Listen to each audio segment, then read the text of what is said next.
Amigos míos, bienvenidos a bordo de este viaje de historias. Hoy vamos a hablar sobre un fenómeno que se da en todo el planeta Tierra. Ha sido a lo largo de toda la historia. Existen múltiples versiones de eventos de esta índole prácticamente en todo el globo terráqueo. Obviamente que algunos llaman más la atención que otros. Y se asocian además con aquello que hablamos en uno de los programas anteriores cuando estuvimos haciendo alusión a que hay sitios que algunos asumen como ventanas inducidas o ventanas a otras dimensiones, porque en esos sitios suceden cosas extrañas y regularmente dentro de estos se encuadran los 12 triángulos de la muerte y otros tantos. Pero bueno, vamos a hablar es de algo que se asocia con esto, pero que es un fenómeno aparte. Naturalmente de esto vamos a hablar después de invitarlos para que compartan y comenten estos contenidos alrededor de una buena taza de café. Los invito a que se suscriban en mi canal de YouTube que es Néstor Armando Alzate y lógico, ese es mi canal oficial. Denle me gusta. Activen la campanita para recibir notificaciones. Recuerden que tenemos a disposición de ustedes nuestro WhatsApp, que es 310-692-0672. 310-692-0672. Me pueden enviar sus mensajes de texto o mensajes de audio. En la medida de lo posible, yo les voy a responder. Hasta que esto me desborde, que ya estamos alcanzando unos límites que son altísimos, pero con todo el amor del mundo estoy ahí porque me gusta interactuar con todos ustedes en la medida de lo posible. Pues bien, les decía que este es uno de esos fenómenos que ocurren recurrentemente. Algunas veces se vuelven paisaje, otras son muy intimidantes. Muchos de ellos se asocian particularmente con terremotos, por ejemplo, y otros simple y llanamente surgen de la nada. Hoy vamos a hablar de uno muy particular, y de pronto al final menciono otros tantos, pero me voy a centrar en este porque es algo extraordinario, muy bien registrado. Aparte de eso, ocurrió en mi país, en Colombia, en la meseta cundiboyacense, en la sabana donde está asentada la capital de la República, o sea, Bogotá, y que inclusive dio lugar a una expresión que es muy coloquial, muy socorrida entre la gente de la meseta cundiboyacense, aunque en el resto del país se usa también, pero muchas veces sin saber de qué se trata. Y es que cuando se quiere decir que algo es muy antiguo, viene o es de antes de los tiempos del ruido. Cuando a uno le dicen esto y no sabe el contexto, dice, ¿qué me dijeron con esto? No me dijeron absolutamente nada. Eso es de los tiempos del ruido o de antes de los tiempos del ruido. Pues resulta que el 9 de marzo de 1687, a las 10 de la mañana, a las 10 de la noche, en Santa Fe de Bogotá, que era un pueblito que a lo sumo, en aquella época, estoy dando una cifra de la que no tengo una sustentación cierta y que sea corroborable. Estoy haciendo una pequeña especulación, pero es comprensible por la época. Era un pueblo por ahí de unos 15-20 mil habitantes. Y ese día había sido un día muy sereno, muy apacible, entendiendo que la sabana de Bogotá, obviamente por este fenómeno que estamos viviendo, el calentamiento global y demás, lógicamente que la temperatura ha subido. Pero en aquella época era una sabana gélida. Uf, temperaturas de 4, 3, 2 grados, algunas veces bajo cero inclusive, hasta hace relativamente poco, hasta el siglo pasado, inclusive hasta la mitad del siglo pasado o un poco después. Y regularmente allí había un fenómeno que los argentinos conocen como garúa, nosotros decimos llovizna, y coloquialmente la gente le dice mojabobos, una llovizna mojabobos, porque es una brisita muy fina. Y entonces uno dice, no, no, pues es que no pasa nada, está apenas brisando. Pero sale uno y en menos de 50 metros está emparamado. A eso lo llaman mojabobos. Era un fenómeno eh, consuetudinario, es decir, prácticamente de todos los días, que llovía de esa manera en Santa Fe de Bogotá. Como era apenas lógico, una época en la que simple y llanamente esa pequeña aldea, digámoslo aldea, pongámoslo en términos de pueblo, aunque tenía ínfulas de ciudad, porque al final de cuentas era el centro del poder virreinal y por lo tanto, pues lógicamente era una ciudad que tenía varios barrios, pero casi que comparativamente con los barrios, tenía más monasterios e iglesias que barrios. Un pueblo profundamente religioso, como era lo previsible. Entonces, casi que el espectáculo matutino, el espectáculo diario, era ir a misas de toda índole, de todas las características, misas que podían durar media mañana. Y la gente, a falta de algún otro, digámoslo entre comillas, pasatiempo, se iban para misa. Y como era apenas comprensible en aquella época, en plena época colonial, todo estaba mediado por Dios o por el demonio. Y la superstición estaba al orden del día.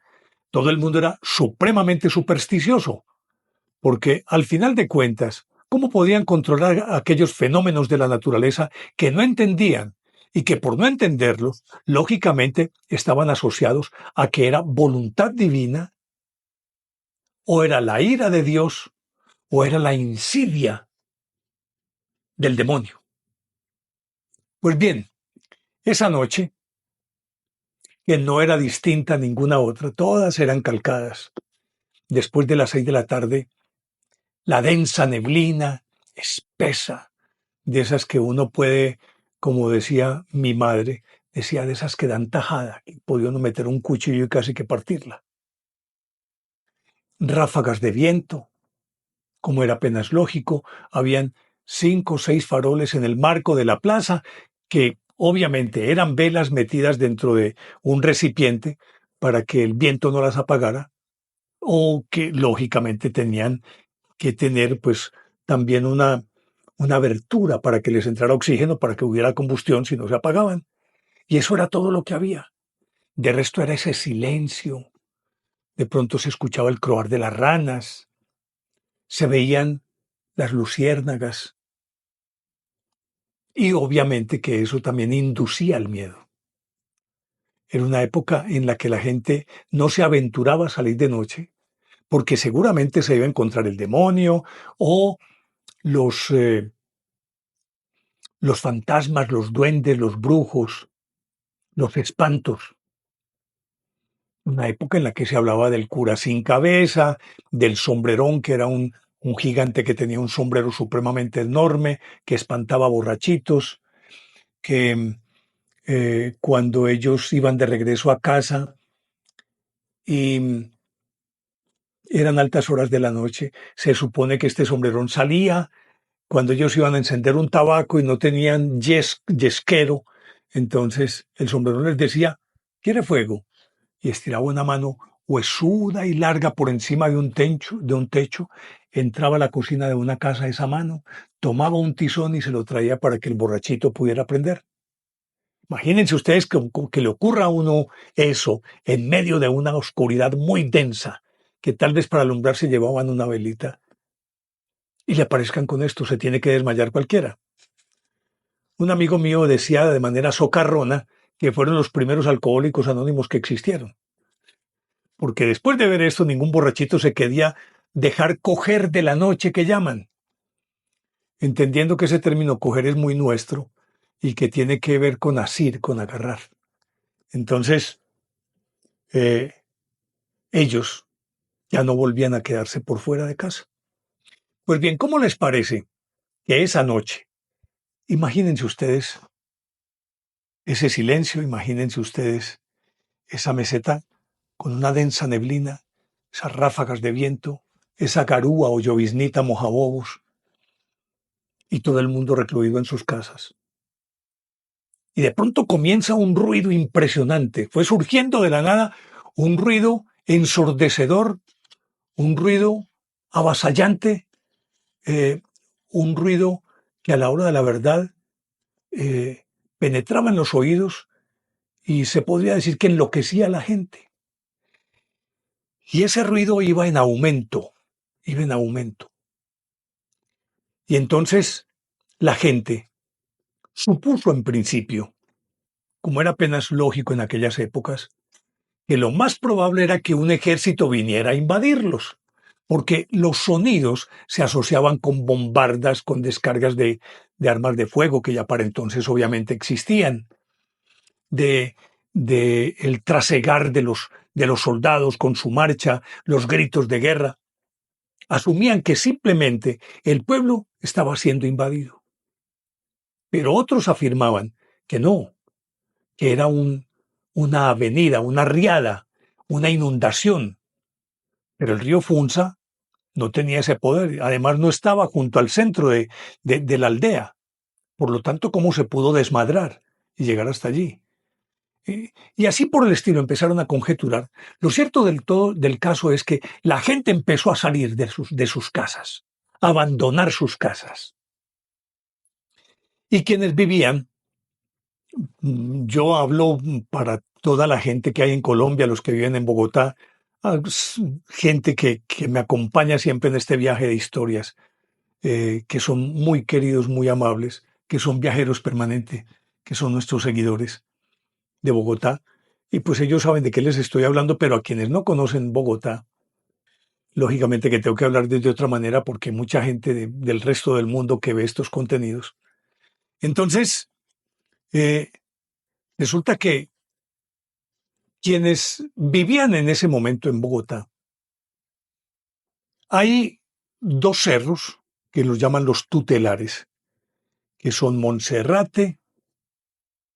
Uy, qué pena con los bogotanos, se me va el nombre del otro. Son los dos cerros tutelares.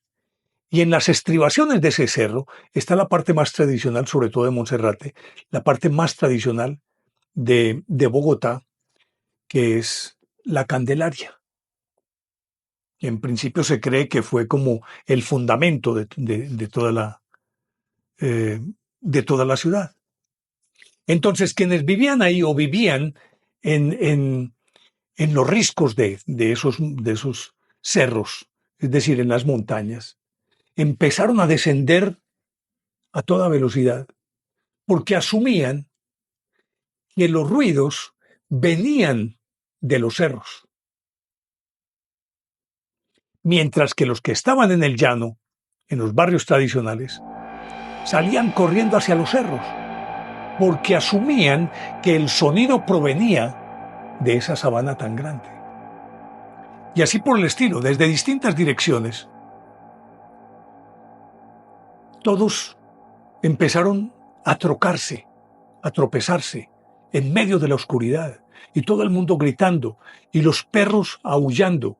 Inclusive, yo estoy contando esta historia, que es una historia escrita por Juan Rivero, sacerdote jesuita, y por Fray José Trellera. Y resulta que él describe esto de una manera increíble. Decían, a esto se juntaba, es decir, los alaridos de la gente, mujeres, niños y demás, dice, se juntaban los incesantes y formidables aullidos de los perros, que conjurados todos cuantos había en la ciudad, parece que lloraban y sentían a su modo la calamidad y ruina de los hombres. Todo lo cual junto con los clamores lúgubres y piadosos de las campanas, que aún rompían entre los sonidos tristes del aire, componían una noche tremenda y horrorosa de juicio. Era un pandemonium. Todo el mundo con un pánico, con un miedo cerval. Uy, ¿qué está pasando aquí? Y ese sonido ensordecedor. Y entonces, como no habían sino 4 faroles que iluminaban la plaza, y de resto todo era una densa oscuridad, Los que salían con una velita y obviamente que eran apagadas por las ráfagas de viento y ese griterío, esos alaridos, esa vocinglería, y todo el mundo se chocaba. Y esto le daba un tinte mucho más dramático a esta situación. Y las mujeres gritaban, los niños, los ancianos. Y entonces, después tratando de reconstruir, les preguntaban qué era lo que habían escuchado. Y entonces escuchen lo que les dije en principio, cuando hablaban de un ejército que estaba invadiendo en ese momento a Santa Fe de Bogotá. Pero luego, miren lo que dice este padre Rivero, Juan Rivero, sacerdote jesuita. Unos decían que por las calles rodaban muchas carrozas juntas, tiradas con gran violencia y a un mismo tiempo. Otros que se arrastraban maderas gruesas por lugares pedregosos, otros que parecía una avenida impetuosa de algún río caudaloso que salía de madre y se llevaba rodados, en este caso rodados estamos hablando de piedras, rodados grandísimos peñascos y árboles enteros. Otros que los cerros que dominan la ciudad, desvolcanándose por varias partes y abiertos en horrendas bocas, escupían de sus entrañas montones de piedras que con ímpetu grande se atropellaban unas a otras deshaciéndose hacia abajo. Otros que en el centro de la tierra se formaban truenos formidables y que corrían carros muy grandes y materia muy pesada por sus senos y concavidades, juzgando que se hundía sin remedio la ciudad, con todos sus habitadores. Últimamente decían otros que en la región superior del aire parecía estar formado un numeroso escuadrón que marchaba al son de cajas de guerra, disparando sin cesar su artillería estruendosa. Imagínense ustedes esto, un pueblo de 15, 20 mil habitantes y todo el mundo volcado en las calles y todo el mundo en ese pánico tan increíble y escuchando todo esto, ¿qué podían hacer? ¿Qué habrían de hacer en ese momento? Pues lógicamente en aquella época las iglesias eran lo que llamaban santuarios. Aunque la gente me va a decir, pues bueno, y regularmente no se asocia iglesia, y se asocia iglesia a santuario. Pero en este caso era una figura, eh, una figura semántica para decir que dentro de las iglesias las personas que se refugiaran estarían bajo la protección de Dios y nada les podría ocurrir. Particularmente eso se usaba cuando un individuo era perseguido por la ley, por crímenes de corte político, cosas por el estilo, entraba a una iglesia, no todas tenían esa condición, pero sí en las ciudades había unas cuantas regularmente que poseían ese rango. Y entonces él entraba a la iglesia y gritaba santuario. Inmediatamente ese sujeto tenía que ser protegido. No podía entrar la ley por él. Soldados, nadie podía tocarlo, porque estaba en tierra sagrada. Lógicamente que cuando ocurrían las pandemias, las epidemias, las pestes, la gente acudía a las iglesias, se refugiaba en las iglesias, porque regularmente se suponía que todas estas desgracias eran producto de la insidia del demonio. Es decir, era el diablo el que estaba ahí presente, eran espíritus malos confabulados para acabar con la gente. En algunos casos se invocaba la ira de Dios y había que apaciguar la ira de Dios. Siempre estaban esos dos extremos, o era la ira de Dios o era el demonio que hacía de las suyas. He ahí por qué yo estoy haciendo aquí como una especie de paréntesis. He ahí por qué en todas las iglesias, particularmente las iglesias góticas, bueno, en todas las románicas y demás, habitualmente todavía se pueden ver. En muchas iglesias europeas se ven unos monstruos que están alrededor del frontispicio, que es el atrio aquí, en la entrada y en las entradas laterales. Unos monstruos, unas figuras adosadas a la pared, unas estatuas con caras de monstruos, colmillos largos, eh, se les ve unos rostros infernales, todo esto. Y resulta que esos tenían una misión, era que ellos eran guardianes de las iglesias. Y uno se pregunta, ¿cómo así que un guardián de la iglesia que sea un demonio?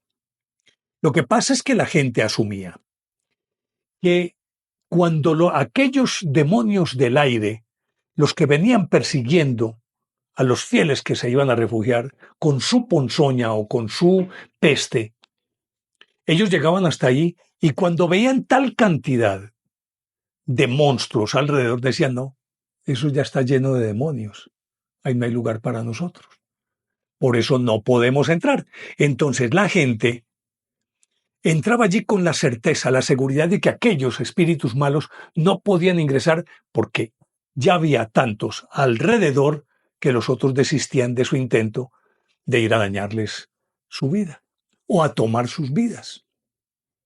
Pues entonces, resulta que eso funcionaba muy bien y por eso en todos los pueblos, siempre las iglesias, era el último refugio, aquel a donde acudían todas las personas cuando se sentían en peligro, porque al entrar en la iglesia estarían bajo protección divina.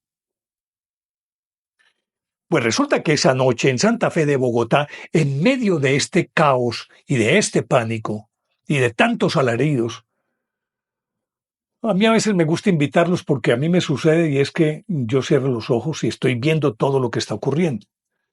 Siento la gente cómo corre, cómo gritan, el pánico, los niños que se pierden, los ancianos que no se pueden desplazar, las madres angustiadas porque el niño se le soltó de la mano que se hizo mi hijo. En fin, todo este tipo de cosas. Como era apenas lógico, el que era el alcalde en ese momento tenía que salir. Le decían el señor presidente, tuvo que salir y se dirigió a San Agustín y el barrio de Santa Bárbara, porque él en principio creía que era un ejército que estaba invadiendo. Entonces salió con sus guardias, pero también con todo lo que podríamos llamar hoy la policía, a ver qué estaba ocurriendo.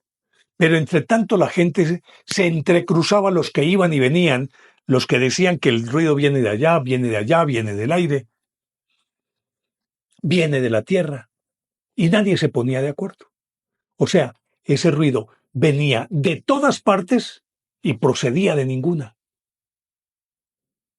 Entonces el presidente de Bogotá, el señor presidente, como le dice aquí el padre Rivero, se fue allá para poder observar qué era lo que realmente estaba ocurriendo.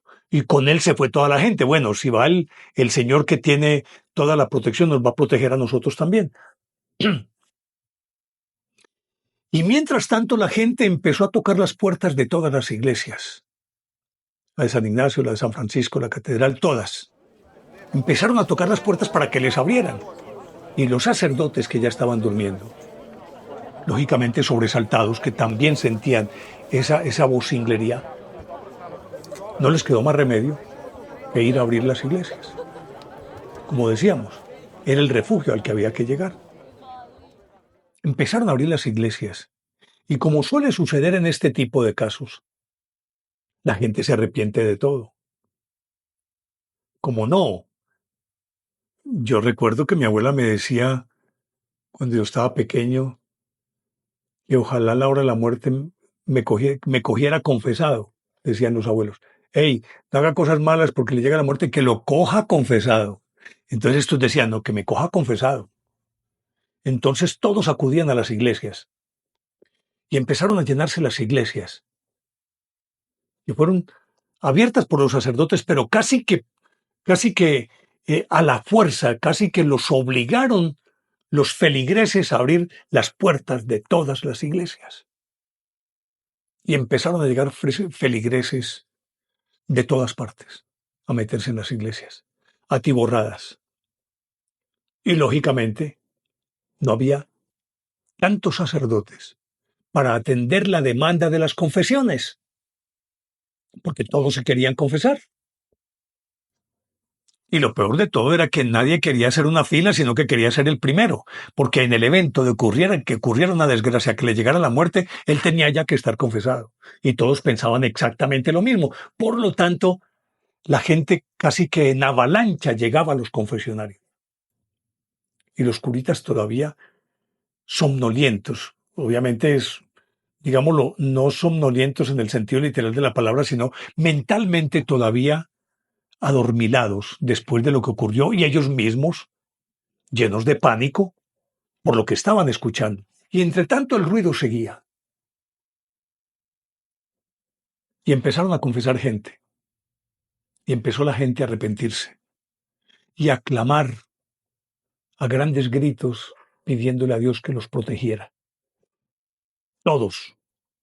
Ten piedad, ten misericordia, todo el mundo. Y como no daban abasto, algunos sacerdotes tuvieron que hacerse afuera para seguir confesando.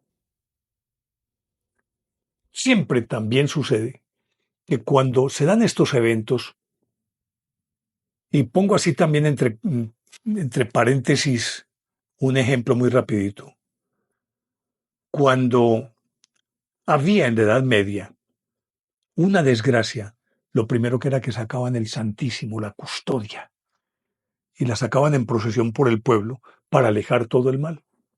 Pues entonces, eh, lo que llaman estar el Santísimo expuesto, y que lo ponen en la mitad del altar, la custodia, para que la gente adore el Santísimo Sacramento del altar.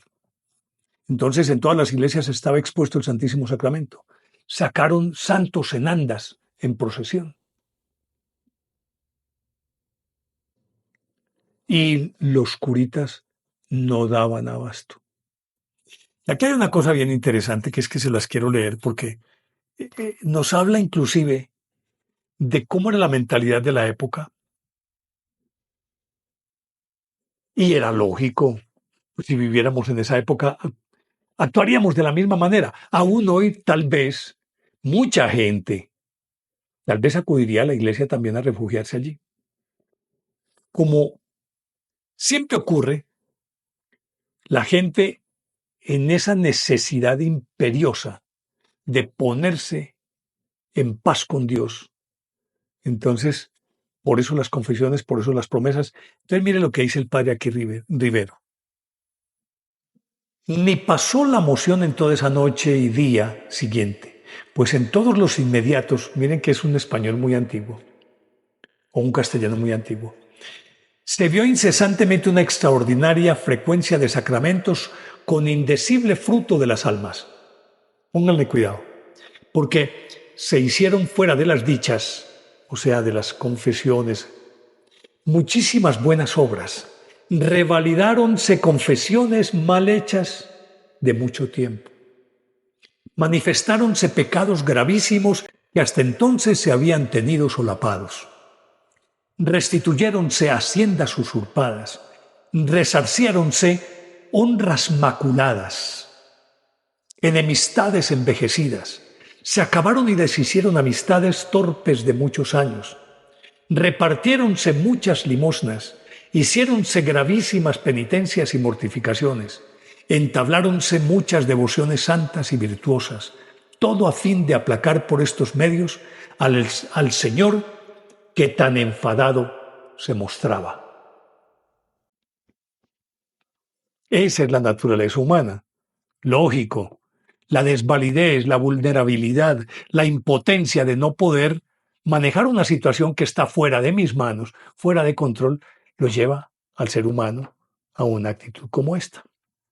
Pero entonces, esto se sustentaba en un hecho supremamente aterrador y gravísimo. Pues resulta que, de acuerdo con eso, cuentan que el deán de la catedral, el párroco de la catedral, se estaba acostando y de pronto sintió ese estruendo y ese alboroto. Él supuso que ahí donde él vivía, pues al lado, habían esas chicherías, es decir, donde vendían chicha, donde la gente rumbeaba, por decirlo de alguna manera, donde se quedaban los borrachitos trasnochadores.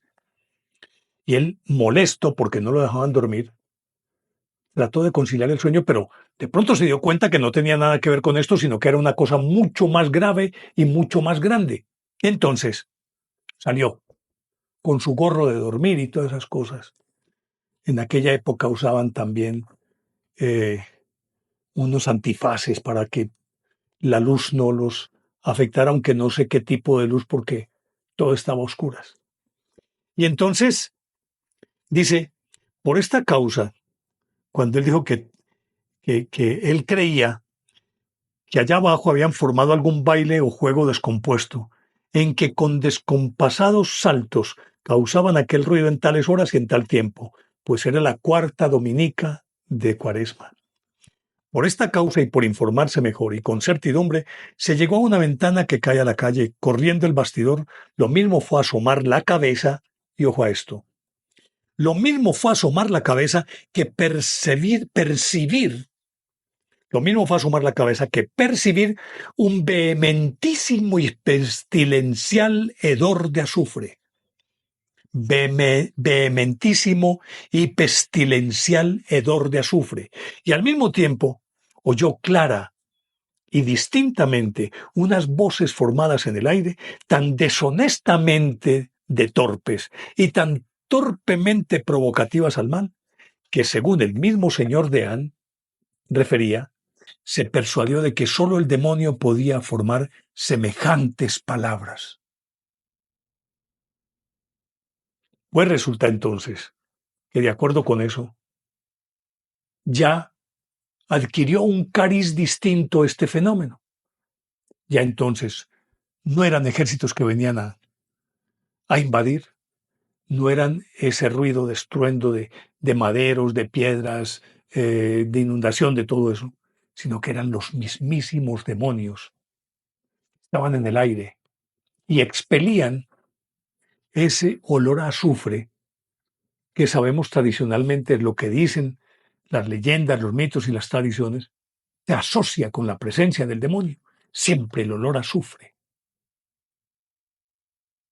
Y entonces, con mayor razón, la gente dijo, si esto está ocurriendo porque obviamente cuando alguien siente ese olor, el fenómeno de masas inmediatamente se esparce y va contagiando a los demás. Y aunque no lo hayan percibido directamente, tal vez influido por lo que piensan los demás, dicen, sí, señor, olor a azufre.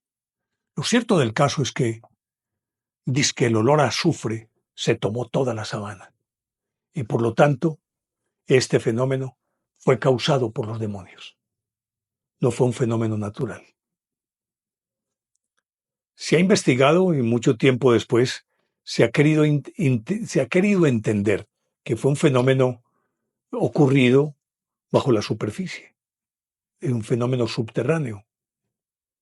No sé, que tendría que ver con fricción de piedras, no sé, yo eso no lo entiendo. En todo caso, para muchos procedía desde dentro de la Tierra, pero eso al mismo tiempo reforzaría la teoría de que eran los demonios. ¿De dónde podrían emerger los demonios? Del inframundo,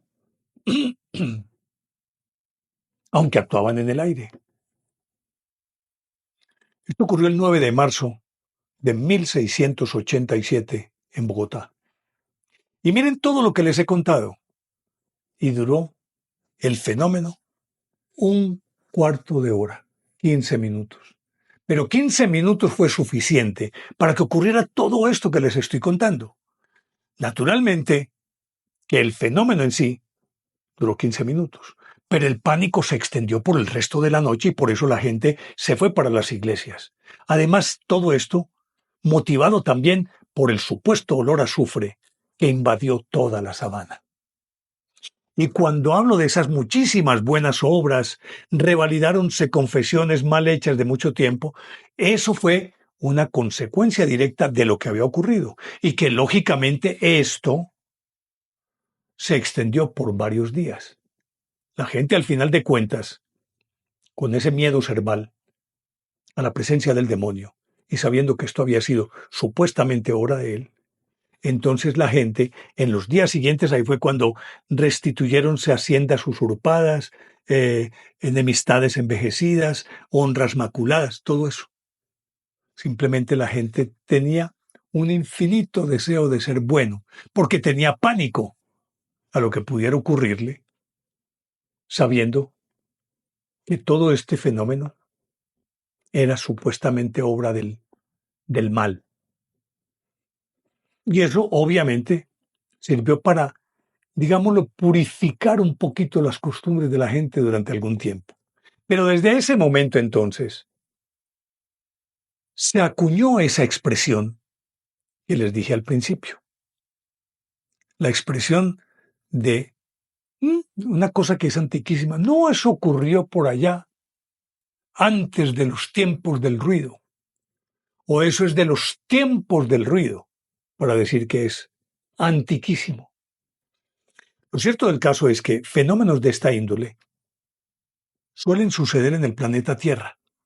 Voy a aprovechar y voy a hacer un resumen muy rápido, porque si bien es cierto, este fenómeno ocurrió en una época y un momento en el que la superstición eran la constante, la ignorancia de la gente, y aunque ocurriera hoy, hace relativamente poco, en mi ciudad, Medellín, cerca de acá, se estuvo escuchando por el sur del Valle de Aburrá un ruido supremamente extraño durante una noche, pero precedió a un temblor de tierra que hubo. Estos fenómenos regularmente también suelen suceder antes de los terremotos. En este caso no se dio, aunque posteriormente, y eso lo contaré en otra oportunidad para no ser muy largo, en 1743 ocurrió en la misma meseta cundiboyacense otro fenómeno de un ruido extraordinario, un estrépito tan confuso y sordo que no pudieron decidir ni determinar de dónde procedía y que más o menos obedece al mismo patrón de este de 1687. Y sucedió, pero inmediatamente ocurrió un terremoto de vastas proporciones que destruyó buena parte de los barrios y de las iglesias de Santa Fe de Bogotá. Entonces, también se asocian y por eso decimos, puede ser producto de la dinámica telúrica que existe en el centro de la Tierra, la tectónica de placas, la convección de las rocas que al haber una fricción por la presión, en fin, por un montón de cosas que yo no las entiendo bien, pero que a la hora de la verdad deberían ser las causas naturales de esto. Pero si en 1683, como les conté, a ver que ya 1687, perdón, ocurrió esto, pero no hubo temblor de tierra, pero en 1743 sí. Entonces, ¿cómo se puede explicar el primero de los ocurridos? ¿Cuál sería el fenómeno? Pues bien, resulta que hay varios. Así muy rápidamente voy a hacer un recuento rapidito. Imagínense ustedes que en Washington, en la periferia de Washington, imagínense ustedes que ocurrió un fenómeno muy, muy extraño. Y es que eh, el 6 de abril de 1967 resulta que comenzó a escucharse un bip, bip, bip, bip, bip, bip, bip, bip. Y este bip duró 3 días. Inclusive ese sonido fue registrado y fue grabado. Y enloqueció a muchísima gente. Eh, Luego hubo otro, eh, sí, y ni qué decir de explosiones, solamente los estoy mencionando así muy por encima para compararlos con esto. Que resulta que hubo uno en, se me fue, lo tenía por aquí, en Detroit. Imagínense ustedes, aparece un sonido que comienza un bip, un sonido eh, uniforme y rítmico durante 2 horas. Perdón, 2 minutos. Desaparece y a los 6 minutos reaparece. Pues resulta que este fenómeno fue entre 1927, finales de 1927 y comienzos de 1928, que ocurrió fue en Ohio. Y resulta que esto que ocurrió duró muchísimo tiempo, desde finales de 1927 y febrero de 1928.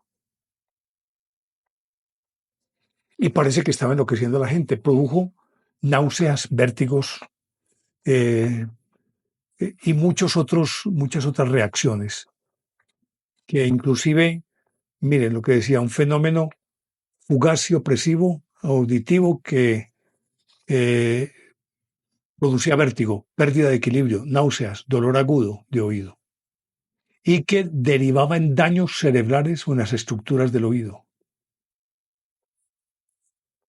Esto ocurría justamente por ese sonido del que les estoy hablando, que hubo en Ohio. Y ocurrió otro en Portland, en un sitio llamado Forest Grove, Oregon, el 23 de febrero de 2016. Un sonido permanente, penetrante, eh, que se puede asimilar al sonido de un tren frenando, la fricción de la rueda del tren contra la carrilera, contra el riel. Ese sonido penetrante que destienta los dientes, que decían los abuelos. Pues resulta que esto sucedió y después de eso ha seguido ocurriendo de tanto en tanto. Esto lo traigo solamente así como un referente para decir que esto que ocurrió en 1687 no es nuevo, ha ocurrido a lo largo de toda la historia y que siguen ocurriendo. Pero entonces, la inquietud que uno tiene que plantear aquí tiene que ver, estos lugares de alguna manera podrían asociarse como aquellos de los que hablamos en el contenido que hicimos antes sobre esos lugares extraños que llaman ventanas inducidas o puertas dimensionales. Si esto está asociado justamente con ese tipo de sitios que por demás regularmente tienen una intensa actividad geomagnética con cualquier cantidad de disturbios magnéticos que enloquecen brújulas y que afectan todo el entorno, absolutamente todo el entorno. Se pueden asociar. Es decir, estamos hablando de fenómenos en los que, diríamos, se abren puertas dimensionales, ocurren estos fenómenos, aunque no pase de ahí, pero igual es como de un mundo que cuando uno tiene la ventana cerrada en su casa y vive cerca de una avenida, todo está en silencio. Pero cuando abre la ventana inmediatamente penetra todo ese sonido exterior. Podría ser. Pero no quiero aventurar aquí ninguna otra hipótesis, porque no tengo pues los elementos de juicio, aunque muchos científicos y muchos estudiosos de estos fenómenos afirman que en efecto es casi que como una burbuja conteniendo una cantidad de elementos que son propios estamos hablando de universos paralelos, que de pronto se rompe la burbuja e inmediatamente salta lo que viene de allá por acá, o viceversa, porque no solamente es empujar de aquí para allá, sino que puede también tener un efecto de succión. Y ese efecto de succión explicaría las desapariciones que ya conocemos, el vuelo 19, ¿por qué no del MH370? El vuelo 19 de 1945, tantos aviones y barcos que han desaparecido. Y aunque estos físicamente no desaparezcan, los barcos o los aviones, algunos de ellos aparecen abandonados, pero toda la gente no está ahí. Entonces algunos estudiosos dicen que puede ser como una especie de ventosa o de efecto de succión de un universo paralelo que simplemente se chupa lo que sea o proyecta lo que sea.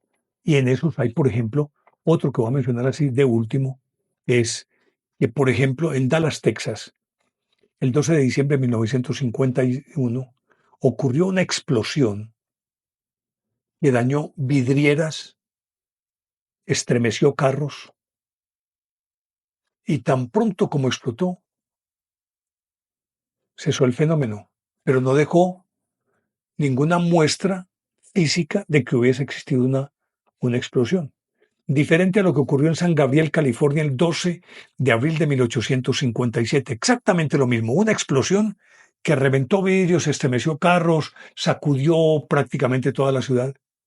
Y allí hubo un cráter, dejó un cráter de 1 metro de profundidad y 2 de diámetro en el patio de la casa de una familia de apellido Murphy. Ahí.